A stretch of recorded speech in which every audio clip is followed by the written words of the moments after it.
Voltei! Voltei aqui depois de 6 meses. Nem eu acreditei quando eu olhei a data do vídeo, do último vídeo, onde eu comecei a falar aqui de São Luís e Santa Zélia, os pais de Santa Teresinha. Bom, eu escolhi esse livro aqui, que é de uma coleção chamada Testemunhos de Santidade, que falam sobre a vida dos santos. E hoje, dia 21 de abril de 2025, dia em que nos despedimos do Papa Francisco. Eu vim aqui continuar a falar sobre este casal.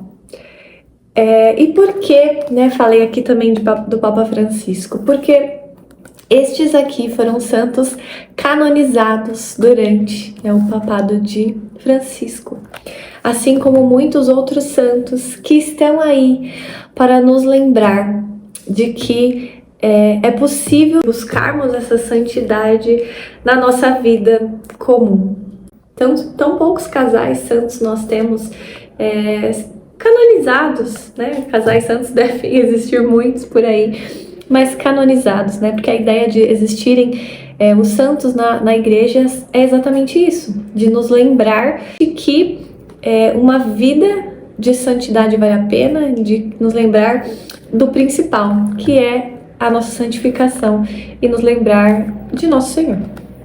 E eu vou continuar aqui, para quem não viu, tem outros 3 vídeos já aí no meu canal, onde eu falei de algum dos capítulos anteriores. Eu não vou continuar aqui dividindo literalmente só por capítulos, vou dividir por assuntos, tanto que hoje eu vou falar um pouquinho de um capítulo já seguindo do outro, que chama-se, o capítulo seguinte chama-se Um Casamento de Amor.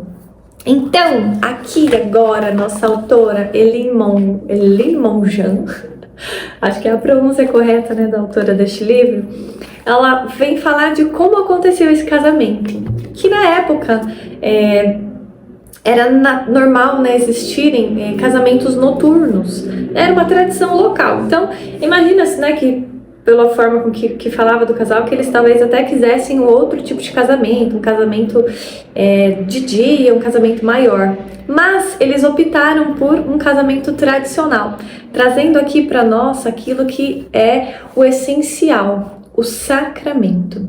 Ou seja, eles deram atenção a isso, uma cerimônia pequena, algo bem simples e enxuto ali, onde eles trouxeram a importância do verdadeiro significado do que é o matrimônio diante de Deus. E aqui também, Luís, ele presenteou Santa Zélia com uma medalha de Tobias e Sara, que é com certeza um casal que eu vou falar mais pra frente também, mas aqui já é um casal bíblico, E depois, segue-se aqui a história de Zélia e Luís. Zélia e Luís, uma parte bem curiosa da história deles, que vai ser relatada em muitos momentos, é de que ambos tiveram o desejo de ter uma vida religiosa. E a Zélia, no início do casamento, muito curioso é que ela não fazia ideia de como seria uma vida de casada, ou seja, dos seus compromissos com o seu marido, ou seja, da noite de núpcias, de como isso se seguiria. É bem curioso falar sobre isso, porque hoje em dia a gente vê o oposto, A gente sabe que esses dias apareceu para mim um vídeo de uma moça falando que tinha tido relações com mais de 80 homens. Eu nem sei como uma coisa dessa pode ser possível, mas isso é o normal hoje, que todo mundo sabe como as coisas funcionam. Mas na época de São Luís e Santa Zélia isso não era tão comum.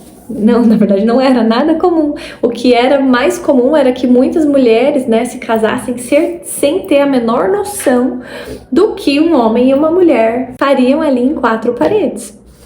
E tanto que eles optaram ali no início do matrimônio deles de não ter relações. Eles inclusive, foi encontrado estudos de São Luís onde ele falava da questão da virgindade no matrimônio, de casamentos não consumados, como o de Maria e José, casamentos válidos que não foram consumados. E eles acabaram levando essa ideia aí por algum tempo.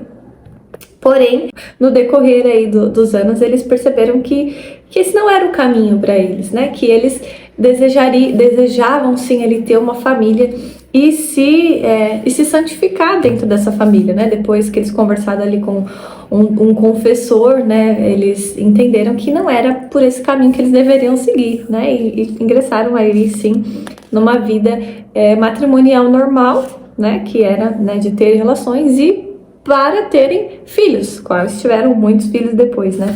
Que eles encontraram ali, né, esse desejo de serem pais, de terem ali a sua família, constituir sua família e de educá-los para o céu, né? Aqui a gente encontra, né, muito sobre São Luís e Santa Zélia, que eles desejavam ter esses filhos e educá-los para o céu.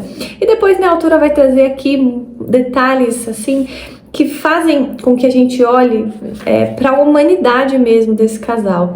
De que havia ali entre o casal uma paixão mesmo de um pelo outro, de que eles realmente se amavam e de que havia uma cumplicidade entre eles, de que eles realmente eram amigos e viviam, né, como um casal normal. Cada um tinha ali os seus gostos, os seus momentos, os seus afazeres, e eles aprenderam ali a respeitar essa individualidade de cada um, que eles viveram ali segundo as escrituras nos ensinam, sendo um homem e uma mulher de acordo com as escrituras, né? Que a autora até fala assim como um homem bíblico. São Luís sendo ali o autor, tomador de decisões, sendo Santa Zélia a alma do lar. Então, vivendo Santa Zélia ali na feminilidade e São Luís ali na masculinidade, né? Tendo ali cada um pouquinho de si enquanto homem, enquanto mulher, para entregar ali dentro desse relacionamento. Ou seja, São Luís e Santa Zélia tiveram ali um casamento normal, nada distante daquilo que nós vemos hoje. Um casamento celebrado visando o sacramento e pensando ali em serem um homem e uma mulher para dividir a vida, onde eles escolheram, cada um ali no seu lugar, estar diante de Deus. E, seguindo aqui, a gente vai encontrar algo muitíssimo importante. O capítulo seguinte, por exemplo, se chama Deus, o primeiro a ser servido. Então, dentro desse casamento de amor, o que existia antes era um homem e uma mulher que queriam servir a Deus. Então, Santa Zélia, no seu íntimo, queria servir a Deus. São Luís, no seu íntimo, queria servir a Deus. E quando eles se juntaram, eles aprenderam a dividir isso e chegaram nesse consenso de que Deus seria sempre o primeiro a ser servido. Então, eles foram ali fiéis aos sacramentos, à Santa Missa diária, ao sacramento ao sacramento da reconciliação, da confissão, à Eucaristia, buscando todas as vezes em que podiam. Diz aqui o livro, né, que eles buscavam várias vezes por semana. Para nós isso é tão banal, porque nós, principalmente para quem mora em cidades grandes, como é fácil que a gente possa ir à missa todos os dias, mas na época deles isso não era fácil, não era simples, eles precisavam buscar um confessor, algo mais rigoroso, ter ali uma liberação para receber a Eucaristia, o que para nós hoje é tão mais comum e nós muitas vezes acabamos não nos aproximando da Eucaristia como poderíamos. Então, aqui nós vemos um casal que rezava o Santo Terço, que trabalhava, que tinham ali suas ocupações, ajudavam ao próximo. Fala aqui, né, que Santa Zélia ajudava ali financeiramente seu irmão, nos seus negócios. Então, eles eram um casal que tinha uma vida comum.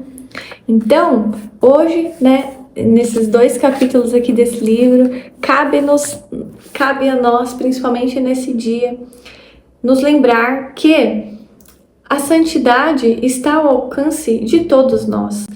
São Luís, Santa Zélia, principalmente Santa Teresinha, são santos que vêm para nos lembrar que é possível sim para nós buscar essa santidade. Eu vou terminar com essas palavras, que é o principal que nós temos aqui para aprender com esse casal hoje. Pouco a pouco aprenderão do Senhor que a santidade não reside num estado de vida, mas na resposta confiante e amorosa aos chamados de Deus na vida cotidiana. Eu disse isso ontem no vídeo sobre o meu olhar para um estado de vida, ou seja, olhando para a vida religiosa, e foi exatamente isso que esses santos fizeram. Por isso que tenho tanto amor e carinho por eles, porque eu entendo exatamente, acho que o que eles sentiram aqui, de um desejo de buscar num estado de vida. Mas nos lembremos todos os dias que a santidade não está no estado de vida, mas sim na forma que nós buscamos nos aproximar de Deus no dia a dia, na nossa vida cotidiana, na vida que nós temos, no estado de vida que nós temos, no estado de vida que nós vivemos, aquilo que nós podemos fazer todos os dias com aquilo que está ao nosso alcance.